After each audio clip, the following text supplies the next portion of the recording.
કેન્દ્ર સરકાર દ્વારા સ્વાસ્થ્યને નુકસાન પહોંચાડતી દવાઓના ઉત્પાદન અને વેચાણ પર તાત્કાલિક રોક લગાવવામાં આવે છે। 156 જેટલી ફિક્સ્ડ ડોઝ કોમ્બિનેશન દવાઓ પર તાત્કાલિક રોક લગાવી દેવાના નિર્ણય કરવામાં આવ્યો છે, જેમાં એન્ટીબાયોટિક્સ, પેઇન કિલર્સ, મલ્ટીવિટામિન્સની દવાઓ તેમજ તાવ અને હાઈ બ્લડ પ્રેશરની દવાઓ સામેલ છે। જોકે હાલ અમદાવાદમાં આ બધી દવાઓનો મોટો જથ્થો કેમિસ્ટો પાસે હોવાથી આ દવાઓ વેચાઈ રહી છે, પરંતુ હવેથી આ દવાઓનું નવું ઉત્પાદન નહીં થાય।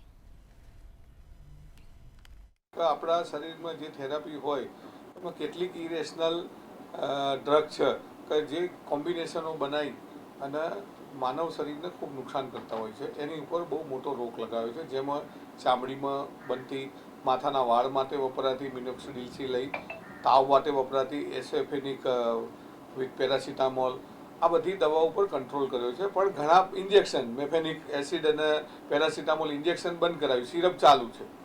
તો આ બધી જ વસ્તુઓની અંદર ટોટલ બાન તો બધું જ બાન કરી દેવું જોઈએ। ચોક્કસ પેશન્ટ માટે થોડું મોંઘું થશે, કારણ કે અલગ અલગ દવાઓ લેવી પડશે।